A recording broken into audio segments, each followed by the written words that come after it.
More baristas are actually asking for raises and figuring out how to leverage what they can offer a business. And it's almost a little shocking for some owners. And I love it. I love the idea that they know what value they can bring. And so now it's a real negotiation.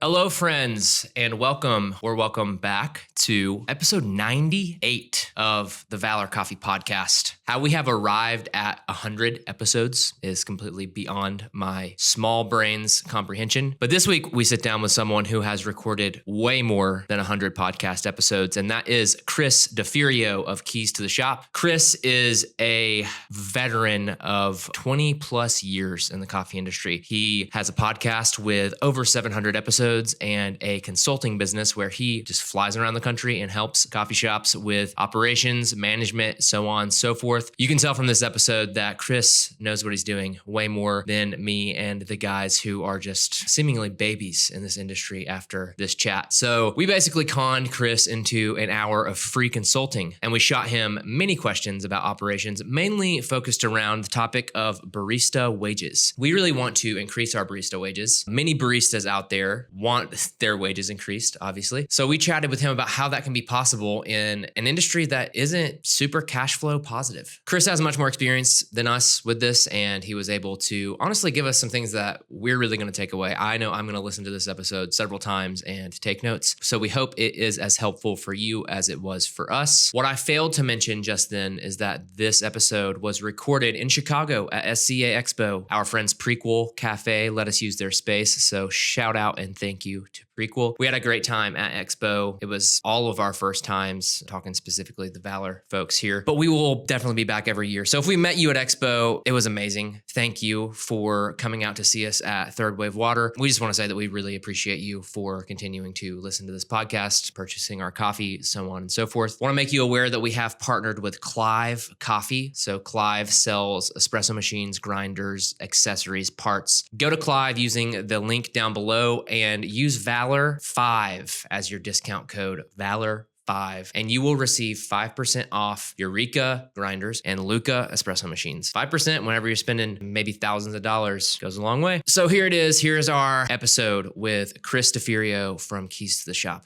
Thanks for listening. Chris, we're stoked to be doing this. Happy to be here. Where are we? Yeah, where are we? We are at SCA Expo in Chicago, Illinois. Oh, yeah. At Prequel Cafe. Thank you, Prequel, for allowing us to use your space. It's huge. And without you, we would have been doing this on the showroom floor, kind of like sitting over in the concession area. So that's true. This is nice. This is nice. But sitting here with you is awesome. You were just talking about coffee events that you went to 20 years ago. Yeah. And that's amazing. 20 years ago. Yeah. Yeah. I've been in it for 25 years now. Coffee. Yeah. And thanks for having me. For those of you, I guess, on both sides, we should probably just introduce ourselves. Yeah. Right? Oh, please. So I'm Riley. This is Ross. Hey, I'm Ross. For listeners, case you're just listening. Ross Walters. Valor Ethan. Coffee. Hi, everybody. We're from Valor Coffee. We're a coffee roaster with a couple cafes just north of Atlanta. And we have a weekly podcast where we talk some nonsense every single week. And we, I guess like a few months ago, we kind of got together and said we wanted to do a collab episode. Yeah. So who are you?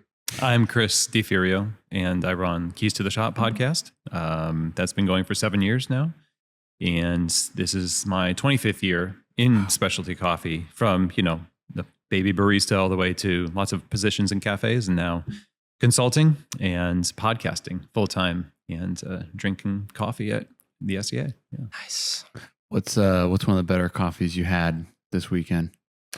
Oh gosh, I really appreciated Cat and Cloud's espresso today. I always like their coffee, and I always try to espresso for every place I go. And my shots at Metric this morning were great. Big fans of their coffee. And then actually tea, Volition Tea here in Chicago had, you didn't ask about tea, but she had this green tea that was steeped in gin barrels, which was up for a new product, like a consumable a consumable product award or something this year at SCA. So that was really delicious, actually. And those are, I guess that would be non-alcoholic though, but soaked in gin barrels. Yeah, I could taste a little bit of the ginniness in it. I guess. Ginity. There it is. Yeah, I would agree on Cat and Cloud. We got to meet the folks from Cat and Cloud for like the first time this weekend, and they're like our coffee idols. So that was really, really cool for us. Yeah.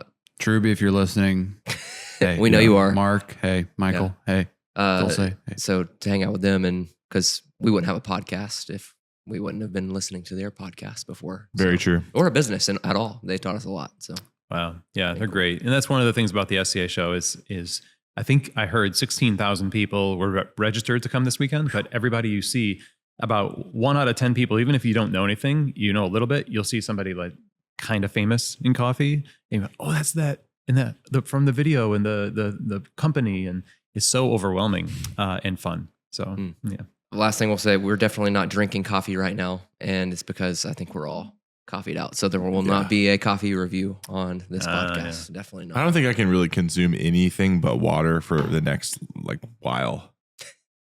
Until the after party. Until the after party at La Marzocco tonight. Totally. Cool.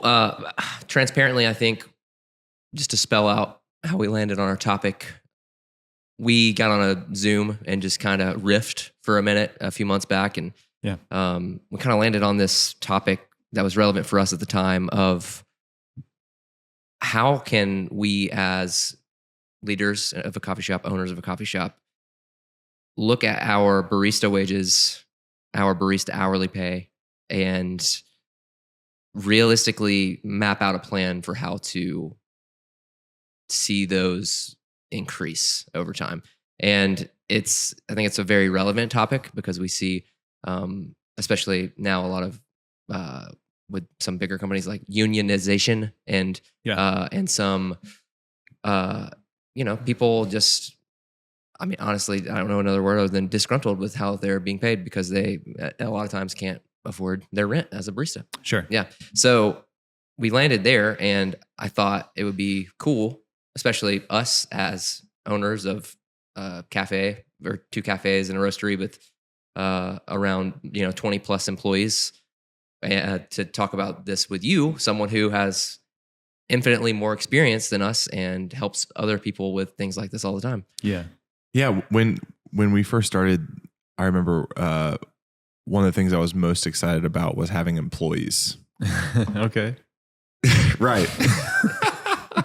I'm sorry to laugh, but I no, continue. It's the perfect response. I remember telling my father-in-law who owned a hearing aid business. He was the only guy around that I knew who owned a business. And when I told him that when I was 19 years old, he was like, why? And I was like, but because I worked in cafes at the time. And that's how I got into coffee, was just working at other coffee shops, of course. And I loved it, but I saw all the ways that it could have been better. Mm-hmm. And I saw some ways, not all the ways, some ways that my experience as an employee could be better. And so I was just simply like, we're going to do it right. We're going to do it the right way. We're going to right every wrong that we've ever had. And kind of be inspired of what not to do. And I think even in that time, I remember thinking like, man, baristas are so underpaid. Making coffee is such a beautiful craft that deserves to be at the same wage as a tradesman or something like that. Mm-hmm. And those were 19, 20-year-old thoughts. Maybe 18 years old is when I first started. And now, fast forward now to owning a business, the reality of the numbers of a coffee shop tell a different story. Like, I wish I could have had a conversation with myself back then of like some of the reality of what barista wages are and aren't. And the only other thought there is I've been talking to a lot more people in different parts of the country about their staff and like what they pay their baristas. And I was just chatting with someone I forget which part of Canada, but in Canada, and just the minimum wage is so different all throughout the US. It's, I believe, $7.25 in Georgia. And where this guy was, I think it was something like 16. Wow. And I was just, that's over double. Mm-hmm. And so I'm just kind of perplexed by all that. And like, I love to explore some of that too, of like the impact of, we don't have to get into the politics of minimum wage or anything, but these are real realities that cafe owners face. They're good intention. They care about their staff. They want to give baristas careers in the coffee industry, but there's these like numerical hurdles that they have to find solutions to. So let's find all the solutions on this podcast. That's what we're here for. Yeah. We'll figure it out. No, that's good. We're at SCA. So no questions, just things on my mind, that I feel like have surfaced over just my career in the coffee industry.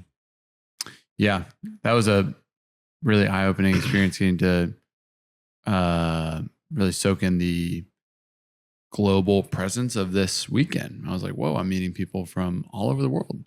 So I got to talk to some guys from Australia over at Code Black. Awesome people. Mm-hmm. And we were talking about like cafes and volume and prices. And I was like, yeah, I mean, for a long time, espresso was like $3 in where we are. And he's like, oh, espresso is like over $5 in Australia. I'm like, oh my gosh. It's like just different. And then talking to people in California that as just like a barista make more than I make as an owner, but I'm in Georgia. And it's like, whoa, okay. Mm-hmm. But it's like they're having a hard time paying their bills and I'm having a hard time paying my bills. Sure. It's the global or just like the different places aspect is really interesting. So I think it's hard, and maybe we'll just have to play it by ear as we're talking, but it's like, not a number isn't the same, doesn't carry the same weight in every same place, like cost of living and other factors. And we definitely, at least, I mean, Chris is probably nearing expert category, but we do not come to you as experts, but we have more questions. Humble servants looking to learn and share our thoughts and our few years of experience of having a team and trying to really spread the wealth, and figuring out like how, because who wants to have a business where you can't take care of your people? Yeah. Darn it. Well, I mean, that was such a big part of why I wanted to start too, is like, I want to have a coffee shop and I can give careers to people. Like people can like work here for a long time. I want that. And that is possible for some. And then there's some where this is like a transitionary job. Yeah. So a lot to explore. Yeah. So maybe we can just start with, what do you think the owner's, general responsibility is in this area, between, I guess even the idea of, should an owner sacrifice for a period of time indefinitely, or is there just an answer that we don't see that's where everyone can make $100,000 a year and you can have a staff of 20?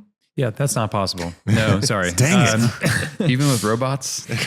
Even with robots. And well, temporarily, when you look at models that are just infused with cash from the very beginning, kind of artificially promoted as like a stable, like venture capital backed entity that pays everybody this massive wage, that's an illusory kind of sustainable career there, because eventually those people's jobs will be cut and the quality won't be there, and the actual experience of that space will go down for most people because it's not a very relational place. It's a little bit more transactional by and large. I mean, there might be exceptions to that, but your idea of making $100,000 and everyone makes that obviously is not going to happen. It's just a starting point of culture of what coffee is seen as a commodity, and the fight for specialty coffee has always been, let's try to professionalize it, let's specialize it, let's make it like wine, which it has its own momentum from a lot of industry development that we don't have in coffee. And coffee is still sort of like the poor man's beverage, or the luxury that even somebody coming off of the street can get. You don't have to be budgeting for your coffee. Most places it's still accessible, right? And so the perception limits what we can do with coffee. And that's why it's the same across the board. In Australia, it's proportionally the same if you translate all the nuances from Australia over to, Alpharetta, Georgia. The cost of goods and the what people are willing to pay for coffee and what they're getting paid that lets them afford $5 for an espresso, just the general public. Yeah. It's just incremental. It's not right to look at that and say, well, we should do it because the Australians do it. You've got to mind your business, really your business. And you guys are doing that. And at the same time, your responsibility is to innovate for what you are doing. And even today on the show floor, I was thinking about this, like so many shop owners have a desire to see innovation happen in parts of the business of coffee that they have no business in. So like learning a lot about, and it's fine to learn about supply chains and what's happening on the farm, and you should know things about that. But the drive and urgency for innovation in models for helping accomplish maybe a fraction of what you want to do by, this idea of, I love the idea of having employees. I want to make careers. That's where the energy needs to be. And when you get that right, I think you end up with, profit sharing models, or we're going to talk about this probably, but ways to organize your team so that people are rewarded for doing more work with a leaner team instead of a large team, all paid what you can, but they're all doing like one singular thing. So I think an owner is somebody who innovates ways to pay themselves and pay others so everyone is taken care of. So don't sacrifice your well-being as an owner because that becomes a toxic habit, and people pay themselves last so long into it that they end up getting burned out. And then guess what? They close and nobody has a job now. So you've got to take care of yourself. You've got to thrive in the business, and you've got to take care of other people. And if you want to take care of people, you have to take care of yourself as well. And unfortunately, as an owner, you're the bad guy. That's another thing that you're up against. So there's a few thoughts there that we can explore, but I really like the idea of holding with an open hand the idea that there's this ideal that you're going to do. I'm going to change the world means you're going to make 10% of that happen or 5% of that happen. Mm-hmm. So, yeah, I think us having that realization that maybe we're starting from a historically negative perspective of being the owner, whether we have an amazing team, but I think there's just kind of a systemic way that we view authority or leadership, like skeptically with a skepticism. Yep. And so that has really pushed us to be as transparent as possible with our team. And so going to them and being like, hey, this is how much money I make, and this is how much I work. And like, we're not paying you what we're paying you because we're stuffing our pockets over here, and maybe that's the case for someone. And if that's you, you know who you are. But for us, it's like, I think that realization hit, and it's been fun to be like, man, we really have tried to run this business with as much honor and care as possible. So it's good to pull back the curtain and be like, hey, come take a look. Like at our last all staff that we had, we were like, hey, just give you some perspective. Right now we're spending just about every dollar that's coming in, It's not like this is going into our yacht fund. Even though, the yacht fund's at zero, but it exists though. But it's there. Yeah, we started it, one day. It's a start. But I feel like that's been a really fun solution, or like positive solution to that. Like the owner can be the bad guy pretty quick, but if you're running your business with any semblance of honor or respect, it's like, just let the people know. Yeah. Don't hide behind a curtain. Can I say something about that? Please. I think the transparency is obviously great. We always say on the show, pay what you can, not what you can get away with. And they represent two different mentalities. If you say, this is what we can do, we want to be as generous as possible, and our goal is to pay you as much as possible. And when we can't pay you, we want to reward you for your work as much as possible. If I trust and that's a huge currency, is trust, that you have my best interest in mind, then the monetary aspect becomes not the singular focus. When trust isn't there, money is the only thing that you have to trust. And if you don't have that, then you have nothing. And I've worked for places that I've loved working and didn't make a lot, but I was fine working there, versus places I hated where I was just like, give me my paycheck and get me out of here. So it's kind of a multivariate problem, but I would not apologize for being an owner or paying yourself. And even if you make more than what the baristas make, that's your business. And I think it needs to be said, and especially baristas who become owners eventually figure this out. It's okay to make money on a business that you start, because without you, there would be no business. And you have the most risk involved. I have clients who have their houses on the line for their business, literally. And yeah, barista work is great work. I've spent so many years, over a decade of being, barista behind the bar. And I would love to call that a career. But the constraints of our culture are not things that you should try to solve by trying to just, I don't know, be falsely humble. Like, you have created something and you deserve the fruits of your labor, but being generous towards your people and involving them in that is also a proof of your character and your virtue. And I think that goes farther than simply the transactional. So trust is what I think kind of makes everything a little bit softer, rather than making it such a harsh, like, money equals happiness. It just isn't the case. How do you think you set that up from the jump with people? Because I think a lot of times it's, I don't know a word for it other than ignorance to the coffee shop model that, just because the bottom line at a publicly traded coffee company looks really good, that doesn't equal small independent coffee shop having a bottom line that's even above, 1%, 2%, 3% on net profit. So, is there a way to educate about the reality of the coffee shop model upon hiring someone, and like what it actually looks like to be a barista long term? I mean, sure. You could say it exactly the way we've been saying it. I would always encourage people to do what I know. I had Christopher Ferran on the show when he was still with Phoenix Coffee in Cleveland. And they had a transparent wage model that showed you just where you can go in the company.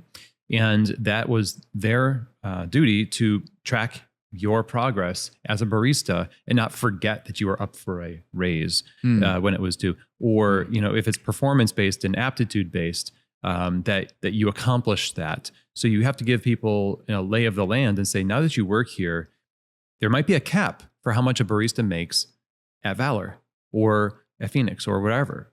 And because we've thought about that. And most people don't think about that long term, because they get the coffee shop opened up and that's like, whew, we're done.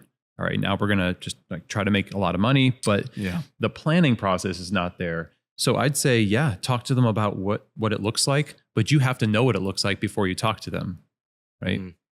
So that'd be the first thing. And I would be careful of trying to plead your case to your staff as if it's their problem, because it's your problem. And as the owner, you do absorb the responsibility to make things happen that you promise will happen, the wages that you want to give them. By inviting them in and being transparent, you're also giving them an education on business. So that's helpful. It's treating them like adults, but it can go too far where it becomes what we call like a toxic vulnerability. Like, we really want you to pity us. And then you'll shut up. It's like that was a shortcoming or an extreme that I was thinking about when I'm talking about transparency. Is you can really start to victimize yourself and be like, look how horrible my life is. So you know that you're not allowed to complain to me because I have it actually worse. Oh yeah. But that's really something. It's the funny thing about being an owner is that pretty much anything that happens, the responsibility falls back on. Yeah, that's what I was going to say too, of like, there's something to, it's on you because it's up to you to have a smart situation. Yeah. Because say like you signed a lease that's $120 a square foot and you really shouldn't be paying that. And now your rent is like 20% of your whole thing. And you're like, sorry guys, we don't have enough money. It's like, well, dude, you shouldn't sign that lease. And for us, I mean, you could even spin it in a way of like, we started a coffee company with 3 people. So like that's our responsibility to grow our company at least to a place where it can be sustainable for us and People. and for our people. Yeah. I was talking to Jared from Cat and Cloud about that yesterday because I was like, how do you do it? Like, how do you have 4 cafes? Because 2 is really hard. It's awesome, but it's hard. And he was just kind of talking about that. And then I think you asked, like, you know, when you guys started with 3 people, did you know that like you have to get to this certain point to make it work? And they were like, yeah. And so that was the plan all along. But sometimes we'll talk to some people that, you know, they'll be saying they want to have one little independent cafe and it's going to have 6 owners or something like that. And we're like, well, I mean, I guess if you want to like kind of, You want to be the entire staff? yeah, Maybe. maybe. I'm curious. You've mentioned the word models a couple times in what you're saying, and I think that's been a pretty big subject of our thought with scaling our business from 1 to 2 locations. Yeah. Is what is our model for the staff, and what are the roles at play? And like you mentioned profit sharing, and I'm wondering in your time of consulting and just in your career, what are some of the different viable models you've seen work? I realize each cafe is pretty different, but at the same time, they're not in some ways. So, for example, for us, like when we opened our 2 locations, our plan was to have a general manager in both locations, so 1 in each, and then one assistant manager under each of those general managers. Yeah. So in one location, there'd be a GM and assistant manager. And then under the assistant manager and the GM is what we call point, which is $1 raise per hour. And you're the point person, you're the manager on duty, shift leads. And then Ethan is the retail director over the 2 cafes, the leader of those leaders. And we pretty quickly realized, and at our all staff, like he was mentioning, like we're way too top heavy. Yeah. And we got over ambitious with championing the cause of giving people careers in coffee that were kind of making us bleed money wise. So, Which is putting everyone at risk. Yes. What Chris was saying. Yes, exactly. So we have the chance now that there's been some transition with those people to go back to the drawing board of what exactly is our model of the leadership for these cafes. And if we open more, how do we set ourselves up for success in putting the right people in place to run those and paying them the right amount? So, just back to that, what are those different models that you've seen work with leadership in cafes? I think the principle here, of course, there's all sorts of things you can do to incentivize people. Well, and I don't even like using the word incentivize because you want to hire kind of motivated people already to be there. But to reward people with like benefits like healthcare and discounts on gym memberships and paying them well and that kind of thing. And of course, Cat and Cloud does the profit sharing with their staff as well. I believe after a certain point of employment or a number of hours accrued. So there's things you can do there, but you were mentioning the top-heavy nature of your business as something that you installed because it sounded really good to do that. You created these careers and they disappeared because they were on paper, but your business did not need it. And I think if you're a student of your business and what you're creating, you have to go down the line and say, what does it look like for this menu to be made for this number of hours a day, 365 days a year? Now who needs to be there? And usually it's not that many leaders, and especially not that many shift leads. Oftentimes, it's almost like everyone's a shift lead at some time, which means no one's a shift lead. So the minimum amount of leadership is usually the best idea because ideas tend to kind of, you get a telephone game going, you have too many people to keep track of, and what you set out to accomplish you start putting out fires within your leadership team And they were supposed to be there to keep things on track. And now it's a bigger problem than it ever was before. So the model I like to do is say, well, does the business need this role? Do you need a trainer, or has the manager got enough leeway to train people and onboard them? One manager per cafe as a central figurehead of the authority of the business, like the values of your business, a representative authority, is the model that I think almost every cafe should have, unless you've got like a full kitchen and back area that needs its own leadership. But even then, those people have respect for their positions, right? They're not going to cross over. A GM is somebody who's over more than one cafe and often more than one concept. And so they're the general manager of not only the retail of the cafe, but also the kitchen. And they're a little bit more on the admin side of things. And so you get to interact with the GM, who then interacts with the managers. And maybe there's a shift lead or two, but I want to know who my boss is. It's back to trust. If the top heavy nature of most coffee bars is based on being safe.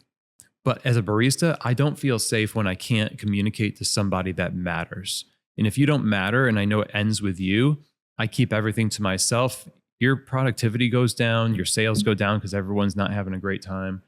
And so the model is get present authority in a minimum dose with maximum optimization for their role, and reward them well so that it's really hard for them to leave that job. Treat them well and train them, pay them, and they might leave. But the good news is that you've developed this role that now you can fill easier when they do leave. And that's what most people are afraid of. They're afraid of, well, what if a manager leaves? You're not really doing this for the person. You're doing it for the role. So if you hire the right way, you'll have people that can fill that role, but you don't need to have like 6 managers if you have 2 shops. And so that's what I like to do, is just take away stuff. When I was training latte art, it's similar. When people try to pour latte art, they're doing way too much. You got to pull back a little bit. Stop wiggling the pitcher so much. Loosen your grip on it. Let it flow. It wants less than you want to give it. And with authority in the cafe, I think it's similar. So that's at least where my mind goes to that question. Thank you for that coffee example to really tie it together. Yes. Yeah. My brain only understands coffee. So what I really like about that is the idea of like leadership clarity that you were saying and I can attest to this in our, like, I'm around, this manager's around, this manager's around. And so there's basically 3 people you can reach out to about something. And I feel like the wires just get crossed nonstop. But it's like, if I was working somewhere, like I talk to Ethan point blank. If I need something, I talk to him.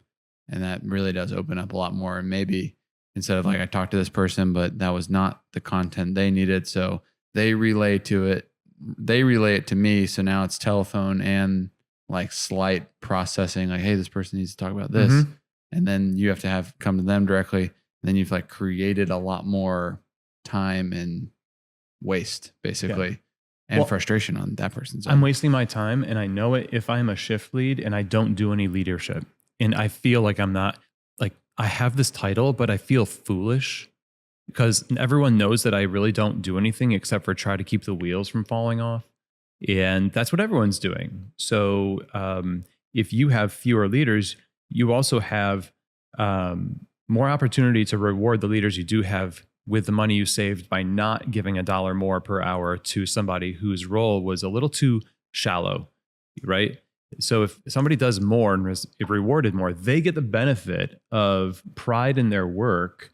They are more likely to get this dopamine hit. Like, man, I am rendering good work to this craft. And it's not my business, but your work goes with you. Even if you were a manager at Valor and then you go on to get out of coffee, you learned a lot of life lessons in that time. And it was a comfortable job. I mean, they paid me very well. It was hard, but hard doesn't mean toxic.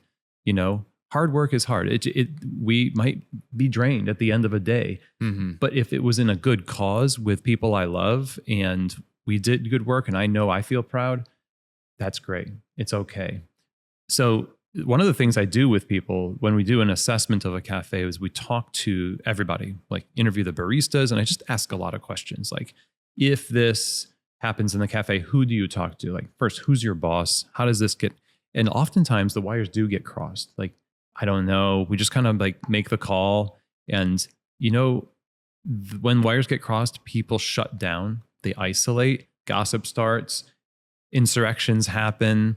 And then you get a lot of the unionizing efforts that you're talking about before, because hands-off leadership and distant, absent leadership and lack of trust breeds discontent. And a lot of times these baristas really are making these calls in a vacuum. Yeah. And then when people are just like, well, I can't believe this is happening, but it's been a seed that's been sown for a long time. And so cultivation of the trust comes back to that every time. So to pivot just a little bit, we, at our last all staff that Ethan was talking about, we were kind of laying out, the idea of wanting to raise wages across the board and how we can get to that point. And we brought up a statistic. All my Valor people, I love you. I'm not calling anyone out by doing this. Just go with me here. We pulled up Christmas Eve, and on Christmas Eve we had a pretty stacked team behind the bar of like people who had been with us for longer, who had more experience, and also just leadership. And Ethan being like, "All right, guys, we're just gonna go super hard all day, start top to bottom, start to finish." And the numbers of long tickets compared to another Saturday, I think it was a 4-man team, 4-man and woman team on Christmas Eve. Yeah. And then like a Saturday from the previous month was a 6-person team. And so we looked at those two, and Christmas Eve had like more average sales per hour and less long tickets. And so it kind of sparked this conversation between us, and I was kind of telling you about it of how can we take that information and say, okay, maybe we were a little overzealous with, we're getting busier, more people are coming through the door, we got to add more people behind the bar. And you go in that direction, maybe we get almost, I don't know if we call it jaded by turnover and the fact that, training people does take a long time. It is hard. So it's like, we're just going to keep more people behind the bar. But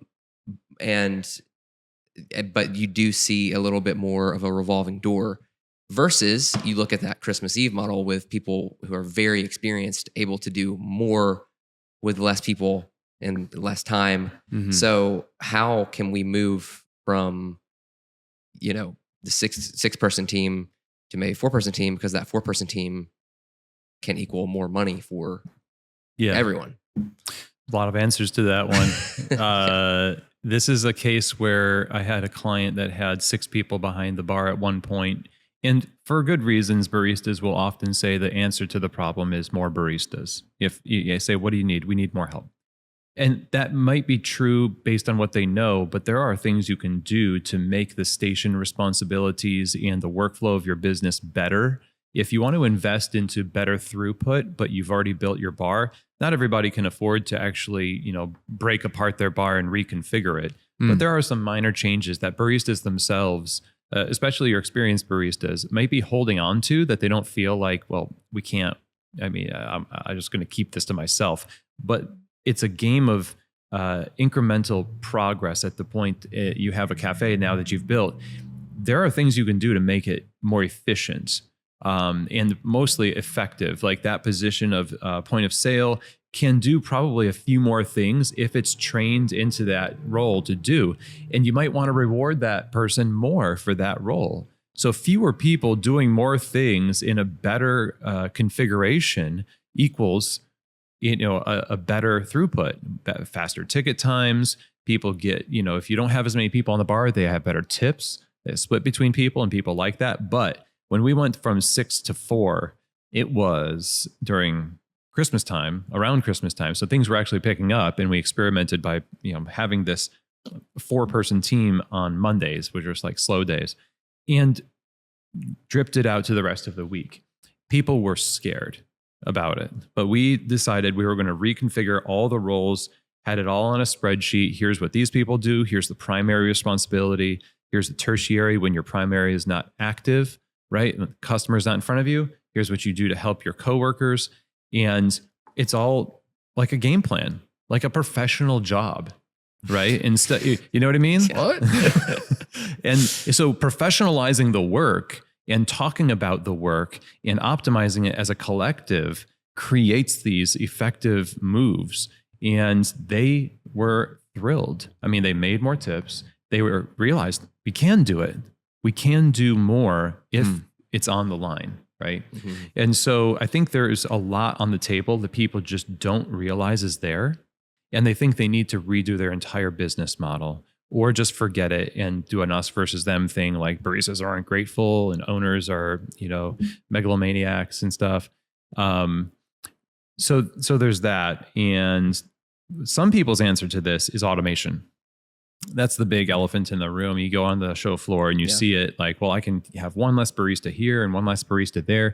And then they can be freed up to, do whatever to the customer or look weird and creepy at them. Like, tell me about your day, Just to jump in real quick. No, thanks. Yeah. No offense to any robotics out there at SCA, but that was one of the pitches, was like, this was literally like Riley puts it on his story, like the robot, like, making the coffee. Yeah. And it was like, this is going to free up your staff to truly interact with the guest. No. You're just like at the edge of the bar, like, yeah. What's your story? Like, dude, wow. What a notion. And we went to, there's a rooftop bar at our hotel. And Flex. Yeah, it's super cool stuff. And the lady that was making drinks there was just incredible. Like great with service, very, very knowledgeable. Thank you, Bri. Yeah, Bri. Very knowledgeable with drinks. And he ordered some like super obscure drink that nobody. Stop. It wasn't like you that. did. Okay. He made it up on the spot. And she was like, I know how to make it. She was one of those like encyclopedia types of just like, she knows everything off the top of her head. And, she took our order. She's making the drink. She's taking the next order while she's making the last drink. She checks us out like flawlessly. We're having she's like asking us what we're doing in town. Like, point is, it was an amazing guest experience. Checking all the boxes. It was, and they were busy, and it was just like, she was locked in. Yeah. And contrasting that with, like somehow this robot is going to allow you to actually interact with your guest. Like that makes no sense to me. Yeah. Some of the worst experiences I think I've ever had has been in places where the most automation exists. Not the show floors where the automation is staffed by world barista champions. No offense to them. Companies will hire baristas to work their booth and show what this machine is capable of, but the average use case scenario is not going to. The pitch is less training, fewer people. What mindset do you think you're in as an owner? It's the abdication of your responsibility to resource your people. And even now, it's being reinforced by the idea that technology absolves you even further than you already wanted to absolve yourself. It's hard to find good owners. Y'all are the exception. And I don't mean Thank you, Chris. Just like not every barista should be a barista, not every owner should be an owner, but the opportunity to become an owner of a coffee shop is ever present. And it's easy. It's a low threshold to just open it up. And so there's a lot of fear where people enter into this thing that they have no idea about. You mentioned, I want to have employees. And that's why I laughed a little bit, because I also think that's a wonderful thought to have. But when you ask anybody on these forums online, like owners forums and stuff, like, what's your number one challenge? People. Exactly. Yeah. It's always people, because you're kind of like a camp counselor now, but every day. And so if that's not what you want to do, then you should have a kiosk that has an automatic machine that makes coffee automatically for people. But once you invite people to be baristas and to work, you've invested in a human business.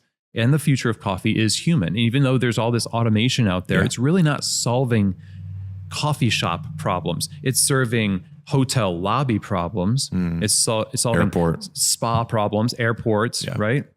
And even in the airports, there are people that do a fairly good job in some of the airport coffee, not most of them, unfortunately. But, you know, we think that we are doing this for people. And by nature, I think people are kind of lazy and we want the path of least resistance. And I don't think giving owners the idea that you can free the barista up, you still have to train people. You have to hire great people, and great people need to make money, and they need to find value and worth in their vocation. And if all they're doing is hanging out and talking to customers while a machine makes coffee, then it loses some of what work is. Work is sacrifice in some ways. I'm spending my energy at work. This is deeper. Like, I think about this a lot, but your identity is somewhat entwined in your vocation. And so that's why baristas see the beauty of the supply chain. They see the urgency and the weight of their responsibility. And then they see the paltry reward, because we're innovating automatic espresso machines and we're not innovating business models. And we're biting off more than we can chew because we're building cafes based on marketing and sales and not based on patience and like long-term development. So you don't have to have all the stuff on your menu. So when you start with like 18 sandwiches and 27 syrups and this concept that's just like a laundry list of all the stuff you want to do, that is so hard to pull off, but it's your dream. And because you lack patience and you believe the sales pitch that you need this, you need that, you did it. And now you can't pay people, let alone yourself. So we need to scale back and lean into people more and allow ourselves a longer term development. The ROI might take longer, but it's more sustainable than what we have now, I think. Yeah, that's all very good. It's kind of just all about putting in the reps. And I mean, you have how many episodes published on your podcast? I think it's like 850 or something. Yeah, I mean, how successful numbers wise were the first 50? You know, nothing compared to what they are now. Yeah. So it took a long time to get there, and it's the same deal with our cafes. I mean, I think that's such an important mindset to stay in at all times. Is like, we're not there yet. Yeah. You know, and I think I honestly thought we were there because of, maybe, no offense to anybody, but like the low bar of hospitality and coffee culture, even just in our area. Like, people are like, oh, wow, these guys are really nice and this place is busy. And I'm like, oh, we made it. No, I feel like that's just stunts any sort of growth or sustainability. Is this concept of like, I've made it, you know, but we're in like an ever changing world. And so to be flexible, to be adaptable. And I know that this is retroactive, but he said we're lazy. We find the path of least resistance. And I really wanted to say we are mostly made of water. So that just makes sense. Channeling. Yes. Thank you for that. You're welcome. Sorry I had to do that. so when we look at you know, this more stripped down, maybe 4-person team instead of 6-person, so on and so forth. Have you worked with anyone or seen a model where there isn't really leadership and it's a more spread the wealth type of thing? Decentralized. And yeah, one person's ordering the milk, another person's doing this, another person's doing this. And then maybe the pay across the board is raised, but there isn't a manager that's making significantly more. Does that ring any bells? Yes, temporarily it can work. But it's human nature to look to a singular source of, am I doing a good job? Who is the one that gives me a raise at the end of the day? And do I trust that they see my work? Can they coach me in my work? And if they can, that means they are present with me to see my good and to see my challenges. It's hard to go against the idea of having present authority. Barista work you can have distributed tasks. And to say that there's this cooperative model and there are cooperative cafes out there, but they don't last very long. They end up needing somebody to be in charge we look for somebody who's in charge. Yeah. Even with 3 owners, I'm sure that you experience this where they're like, which owner do I talk to about what thing? Yeah. It's difficult for people because we're constantly seeking this singularity, something a little bit easier for us to be like, just tell me who to talk to. And if it's everybody, then we don't talk to each other. And that's not a recipe for success, in my opinion. So even in cooperative models, there is somebody who makes a decision at the end of the day. Consensus is never 100% in these things. And I'm not knocking anyone who tries to do a cooperative model, of a coffee shop, but I think you have to embrace the idea that the buck has to stop somewhere, and someone has to make a decision. And if it's democratic, then who set up this process to begin with? That's really the figurehead of the business, in my opinion. And it's not saying that person has to be revered as a god or anything. And people get the wrong idea.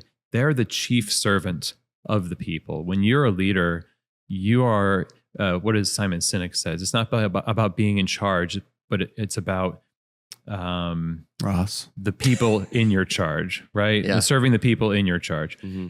And that is a lower position. And because it has a little bit more weight on the trajectory of the business, it is rewarded financially. Because we talk about emotional labor, the isolation and loneliness of leadership is a lot of emotional labor. It is hard.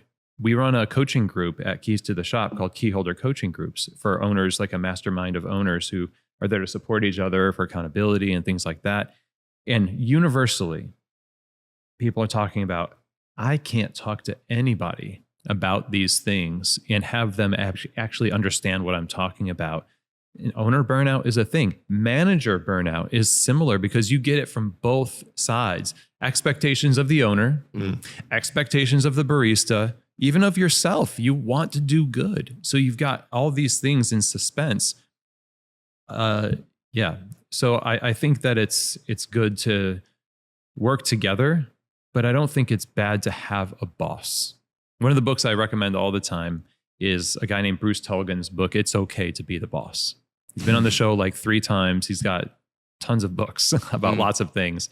27 challenges managers face, how to manage your boss. And it's okay to be the boss. And the owners of this group call it their like boss Bible because it's so simple. But the concept is, it's not about micromanagement. We really don't have micromanagement. What we have is undermanagement. We're not telling people how to do their job, what to do, how to do it, and we're not rewarding them accordingly because we're just not doing the basics, right? So if you listen and you're in this position of leadership or ownership, get this book. I think it's really good. Sounds awesome. Yeah. we could probably use a read. That is there's 2 things that you hit on that I was like, oh, that's a huge pro of being in partnership. And one thing you said, I was like, oh, that's a pretty big con. A big pro is that like it's really nice being able to talk to these guys about what we're going through and not feel so alone and isolated. So that's a pro to partnership. Big con, I was like, I can't even number the times where someone's coming to me needing something, and I'm like, I really need to talk to the guys about this before I make a decision. Yeah. And it's because that's even with the whole multi-manager, we have a multi-owner thing going on. And even though first thing in orientation is talking about, hey, this is Valor, this is who owns it, this is what we do, and this is when you go to this owner for this thing, and really try to lay out expectations, but life just happens. And honestly, even like cafe specific questions, even though I'm like the cafe guy, I gotta talk to my guys about it, So that is like I feel like that can be damaging for like a results oriented conversation with someone on the team that like needs something. And I have to like, hey, I can talk about this in like 10 days after my next owners meeting when I can talk to the guys. And that can probably create some hesitancy next time to like, bring something forward and talk. Oh, 100%. Yeah. I mean, and so if you want to empower people with clarity, so resource them well and then give them clarity, it means relinquishing some of your right to have kind of collective buy-in and give one person responsibility to make decisions instead of collective decisions at some point. If I could speak to this situation, you know what I mean? Like if you're in charge of cafes, then a quick response based on the fact that you know what the values are, you know what the response should be, rather than saying, I need to talk to the guys, and then definitely gaining some thought in the barista's mind, like, I would rather not bring it up because I know I'm not going to, it's not going to get back to me. It'd be better for you to just make that decision, but it requires changing the way the structure works on top and empowering somebody to have the presence to solve the problem quicker, so that feedback culture can continue to grow, and consensus culture and the ownership can shrink. Does that make sense? Yeah. Whoa. We're getting free consulting right now. I know. I was about to say, I'm glad we got to con you out of an hour of consulting for this podcast. Yeah, I think overarching theme to a lot of this is that we're talking about trying to lay things out whenever people come on, about where to go with what topic or whatever. Yeah.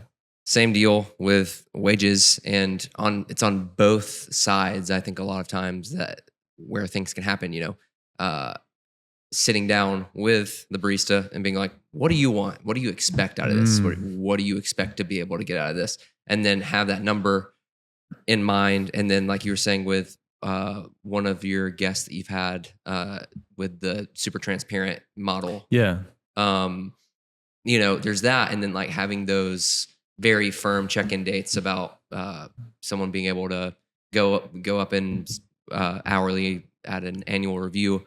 So remembering that, but I guess another question I have to pose is how many baristas are actually asking for raises rather than letting it like fester and like being like, oh, I'm not gonna get paid more now than before. I think the festering had reached a climax at the point where they had the great resignation, where now it's the people are saying it's hard to find good help, and people are not wanting to work because they realized there wasn't much in it for them, or they didn't want to do it. And by the way, as a side, a lot of owners stopped being owners, not just because they couldn't be anymore, but because they realized I didn't really want to do this anyway. It's like on all sides. Yeah. Wow. So now you've got a lot more people that are doing a sort of like assertiveness training approach where they're saying, here's how you get ahead in your career. There are lots of people online in podcast episodes, et cetera, that are teaching people, here's how you can get ahead in your career. Instagram accounts that are focusing on this. And so more baristas are actually asking for raises and figuring out how to leverage what they can offer a business. And that's great. And it's almost a little shocking for some owners. They're like, hey, wait a second. You're offering me stuff and I'm supposed to be the one giving you all the opportunity. And I love it. I love the idea that they know what value they can bring. And so now it's a real negotiation, right? If you want the barista to feel like you have their best interest in mind, okay, again, have that transparency thing. Say, here's what we can do. I want you as a person to thrive as much as possible here in this limited expression of your personality. This is not the end all be all of who you are as a person. And sometimes people get that confused. They say, well, I am worth more than that, but your work isn't, you see. Again, it's not who you are. We are dictating the terms of what your work here is worth in this context. Yeah. And so if we're all on the same page, it's not about you as a person who are of eternal worth and value, et cetera. It is, in this coffee shop, you are a barista, and this role has this value, regardless of who holds it. And that's what we've thought through, and this is what you're signing up for. And so it's up to us to take the step as leaders to allow that platform to people who might let it fester, allow them to feel free to talk about things that are happening in their head and in their heart about the work. Other people will be assertive and they'll come up and they'll talk to you about it, and that they kind of did the work for you, and that's good. This is why I advocate one-on-ones as a institution in a cafe. That is not a performance review. It is not an agenda-driven thing. It is simply a, Riley, how's it going? and I just listen to you. Yeah. It's not even just a check-in and be like, high five, you're Everything killing good? it, bro. Right? Yeah. Everything Everything good. is always good when you ask that question. Yeah. It's all good Somehow. Yeah. It's like the server that comes to the table. Everything tasting good? And you're Yeah. like, Yeah. sure. Yeah, we call those health checks. We do them monthly in our cafes. I mean, actually, throughout the whole company. I finally did something Chris suggested. Yeah. Thank God. Yeah, so especially these guys and him have been awesome about that since the beginning of just really being on top of scheduling that out and sitting down with people for an hour every month and just getting to the bottom of some stuff. And it's not even like probably most of the time not really about work, right? Yeah. It's just like Just relational, knowing the person. Yeah. It's a building trust that we were talking about. Yeah. You know, just humans being human. And a lot of it ends up being like growth oriented, just either in their life, like because I mean, we're catching most baristas are oftentimes such a transient space. They're in between things. They just graduated from this, or they just dropped out of this, or they just quit this and they're going to do that. Yeah. Or they're like just starting, like, I want to be in coffee for a long time. So they want to move into something else, Mm-hmm. at least in our experience. So it's such a lifeline to have someone to talk to like that and be like, hey, where are you at in this? What's going on? This sounds like a lot of work for somebody who's not going to be around for very long. And that's why people don't invest into that, because they're just going to leave. And the pushback on that, not that you're asking, but I'm just saying, like, the pushback to this idea that I do hear a lot is that you're getting better at creating institutional wisdom in your business that will allow people to onboard into efficiency and effectiveness quicker by investing what you do in these people. Yeah, they might leave. Maybe they'll have a harder time leaving, and that'll buy you some months. It might buy you years with some people. And I've known people that said, I was going to, and I like working here. I actually am making enough money. I went into a barista in New York City at Ken Nye's place, 9th Street Espresso. He's been a barista there for like 15 years. Wow. Loves his life. Is he making money hand over fist? Not necessarily, but he's making enough to do well, and he's comfortable, and he knows he's valued, and he has a family, and he's in Manhattan. It's a living, right? Yeah. But he knows they have his best interest in mind. And the thing is, if you don't invest that time to figure out who you are as a business through your training of people, you're always going to be behind the 8 ball when it comes to how long it takes to get somebody up. That example you gave of having the all-star team or whatever on that, what was it, Christmas Eve? Yeah. Yeah. 2 years from now, 3 years from now, more of that kind of person will be there. Maybe not because you've invested more training, but because you're just the culture itself breeds that into people faster, and you're better at selecting people who have the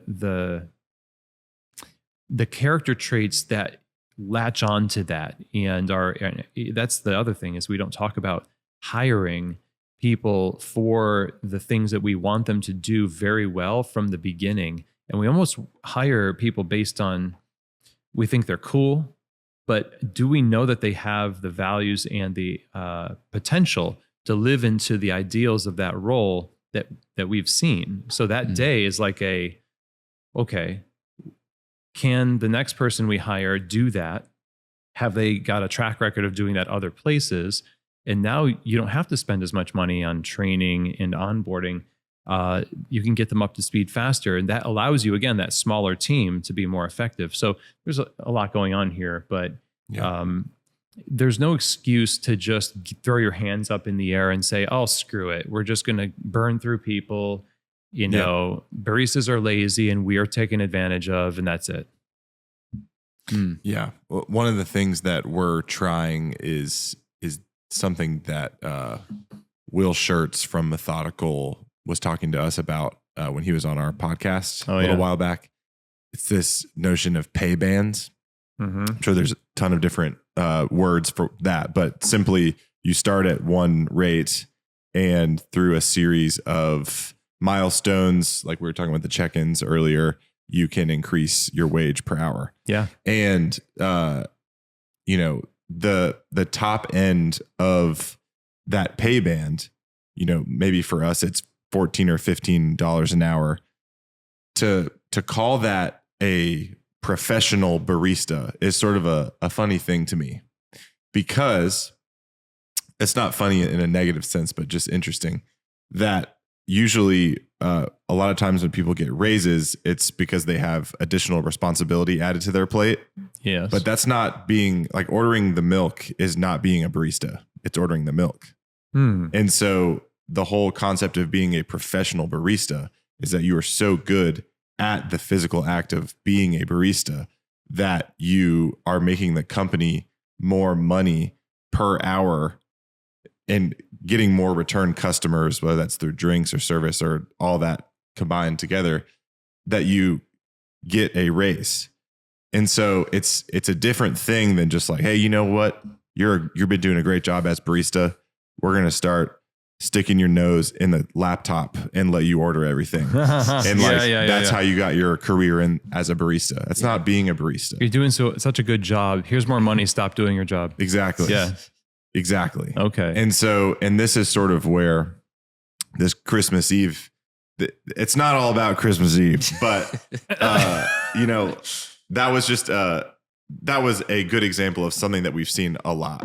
You know, it was just like a sort of emblematic moment. Yeah, it was like, it was a lot of people behind bar who do admin work, right? Like, or there was a couple or a few or whatever. Sure. And it's like, what if these people weren't doing admin work all the time and they were always out there crushing it and dishing out drinks? Because it's not even that we were making drinks really fast, but it was like the guests were telling them, like, you guys are doing amazing. Yeah. This place is crazy. Like verbatim. So, and we've seen that be really resonant in our, there's this one Instagram reel. I think it was a reel. I don't remember if it was a reel or just the podcast that we released. It was talking about this of like, you love being a barista. So you start a coffee shop, or you become a manager and then you never get to do it again. And you sit in your coffee shop that you made and you're just on your computer. Yeah. There is something here that's a little bit like this invisible force with these people. You said they're admin, and this is actually true of the U.S. Barista Championships as well. Often, workaday baristas, you'd be hard pressed to find a world champion who is a barista, like regular barista. Yeah, Isaiah Sheese at Archetype still works the bar because he wants to, and it's his place, and he works it regularly. He was closing right before he came here, so he's like the anomaly. But a lot of them are admin type of people, and they have such a professional presence about themselves because that's what the world says professional work is. And so when they get back on the bar, not only do they have an air of pride in themselves because they've reached some kind of legitimate professional level of, you know, even if it's boring work, they're also fresher than the baristas who are just carpal tunnel and, you know, stained and callous and all this stuff. It's easy to work a shift if you haven't just been crushed by shifts. Yeah. Not to take anything away from the people, but you telling me that was just like, oh, interesting. I thought maybe that they were just like the regular workaday baristas that were on there, but that says something about helping our staff have margins and paid vacations and investment into their professional development beyond just sling the spro, dude. Just make it. How are we teaching people about hospitality? Are we sending them to camps and events and even things outside of coffee to talk about communication and treating them as professionals? Because that air will give them a grounding where the crush of the rush will not crush them because they have some root in themselves rather than just trying to survive the shift. And I can survive any shift if I know that I don't actually have to do the clopin the next day or whatever. And I'm going to be fully present. And yeah, that's really cool. I did a really good job. But how can we make the workaday baristas work more professional? And it might mean just going on a tangent here, but the idea that there is a longer or return on the investment, do less with better people, with higher profits, and then grow as you get those people is you invest into those people. You can add menu items, you can add services and things like that. But people start too big with too long of hours, and they don't have enough bandwidth themselves to invest into their people, and everyone knows it.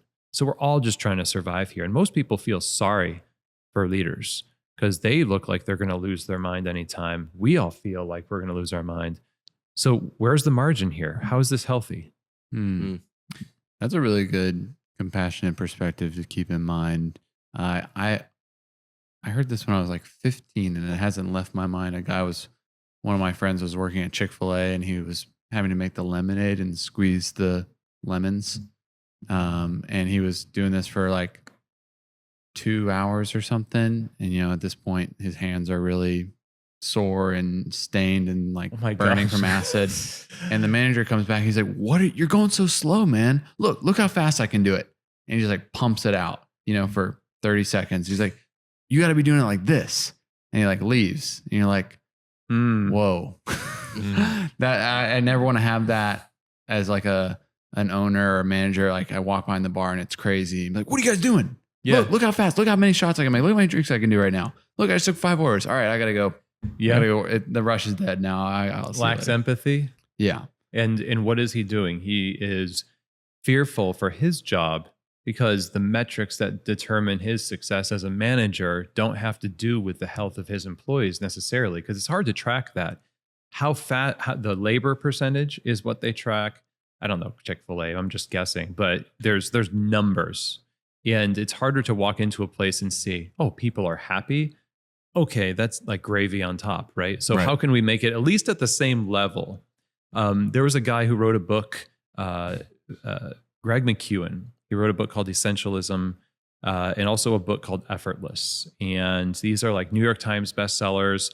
And he's like this guy that is all about the philosophy of taking care of yourself in work. And he told this story of this race across Antarctica between 2 teams. I'm going to mangle this, but basically there was one team that was taking every waking minute to get as far as they could until they collapsed. And they were going to beat this, they were going to win this race. And so they hardly slept. They would just push themselves. The captain would push the team. But another team said, we're only going to go a certain number of miles per day. And then we're going to rest. And that's it. And they were behind until the group that was pushing themselves completely burned out, started to get like gangrene and other weird things, right? And this group was like just fresh as a rose. And they beat the record for whatever that record was. They were amazed to see how far ahead they were. They were sleeping.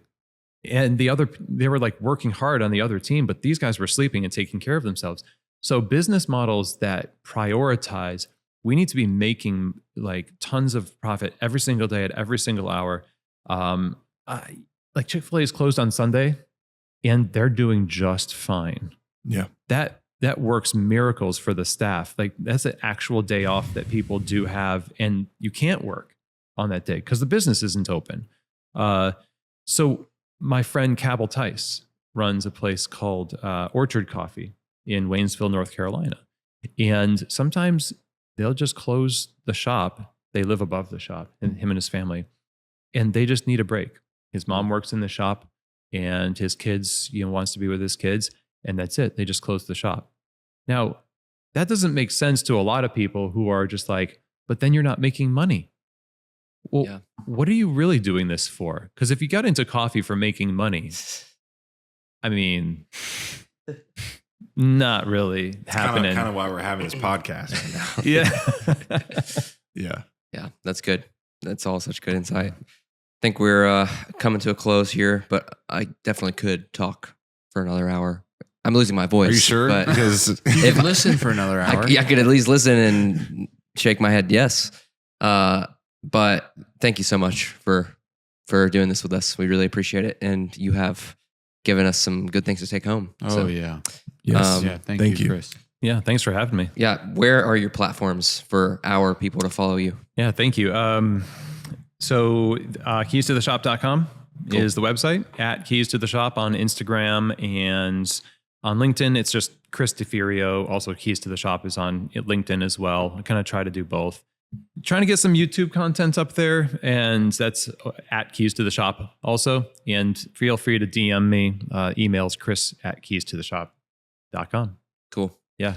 I'll just say off this this conversation, it sounds like this consulting is worth its weight in gold already. Yeah, 100%. So No joke. Yeah, awesome. someone came up to us today and asked if we did it. And if you're listening right now, I found someone that you should go to. Yeah, we instead found of it. us. Don't worry about it. Yeah. We got to figure out our own stuff first. Yes. But hey, I'll plug myself on your program, Valor Coffee Podcast Come on. Spotify or Apple Yes. Podcasts or whatever.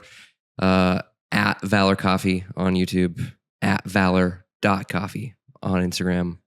It's our main one. We got so many accounts. At Valor Coffee Podcast on Instagram as well. We split them up. And guys, you can listen to both podcasts. Don't feel like you don't have to be on either side. Listen of to this same episode twice. Yeah. Yeah. It'll be on easy. both platforms, please. Yeah. And I know this is SCA cast too. So I just want to say how much fun it was to meet so many of our listeners Yeah. at Oh my SCA. gosh. And just the courage is the wrong word, but just the, I guess, confidence and boldness and just ease that people had just to come up to us and like, hey, I listen to your podcast. I think it's awesome. And it really means a lot because, you know, I'm sure you can relate to this to some degree, but doing a podcast, like we're just in this room by ourselves. Yeah. So, you know, Yeah. and The crowd's not going wild right now. yeah, right. It's not a live thing. The ice so, machine's just going wild. right. Right. So meeting all of you was truly refreshing. And I just want to say thank you to everyone who came to our little booth at Third Wave Water and drank some of our coffee. So yeah, it was a beautiful time. It would seem hard to be annoyed by that, you know? Like, Oh, never. it's man. so sweet I and mean, encouraging. So, Yeah. The feedback is always a blessing Yeah. for sure. Because you just put it out into the ether and people are listening. And that's wonderful. and no one Yes. threw anything at us, like out of anger. maybe I- they yeah, missed. Yet. Maybe. Yeah. Yeah. Hey, We still got shout- tonight. I know we said, but shout out Prequel for hosting us. Yes. Uh, Thank you, Annabelle. We came here this morning and it was phenomenal. Yes. I kid you not. It was phenomenal. It was a wonderful experience. The whole team Yeah. stacked. All right. We'll catch you all on the next one.